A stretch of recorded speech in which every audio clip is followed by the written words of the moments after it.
was a game of few chances. Mark Yates might have given Boro an early lead, but for the fingertips of Mark Bunn.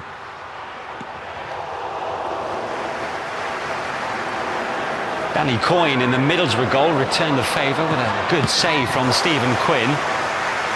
Boro's Adam Johnson had a strong penalty appeal rejected when he got in behind Kyle Walker. What do you think here, Steve? Certainly a bit of foot and ball in that. Yeah, I would probably have erred on the side of caution. After that, and both managers happy enough to start the season with a point. Gareth, how do you assess tonight's work?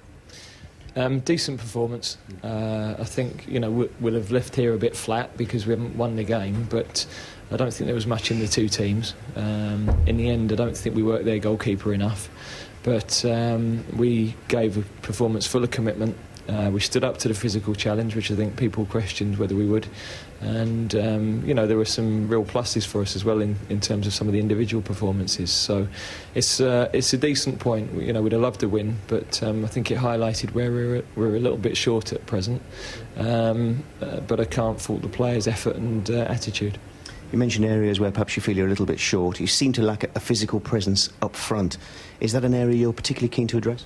We'd like to. I think the pace that we had caused a lot of problems, but there are times when you stick crosses in the box that a target man can give you that extra dimension or a different dimension, and that's the sort of thing we'd like to add. But we know what we'd like to do. We've got to be patient as to when we can do it. But a clean sheet was an important start, and Sheffield have set up with one up to get the point, and they've got it, so credit to them. Adam Johnson was man of the match tonight. How influential a player do you feel he'll be for you in the Championship? Very. I don't think he was man of the match, but very. I've got to say, I thought Mark Yates was outstanding. I thought Rhys Williams in the middle of midfield was outstanding. But, we've got some talent here. We've got some young talent. It was an incredibly young side in actual fact, but they stood up to that challenge well. And, as I said, individually, some good performances. Over the 90 minutes as a whole, there was only one real effort on goal. How big a concern is that for you? Well, that is exactly what we need to work on, and it highlights what we've got to do. Obviously, I thought Jeremy and Marvin worked tirelessly. Sheffield are a good, solid team, so they came to keep things tight. They came to frustrate us. We weren't able to create the number of chances that we would have liked, and that's obviously what we've got to groove before our next game. Do you feel your players learned from tonight?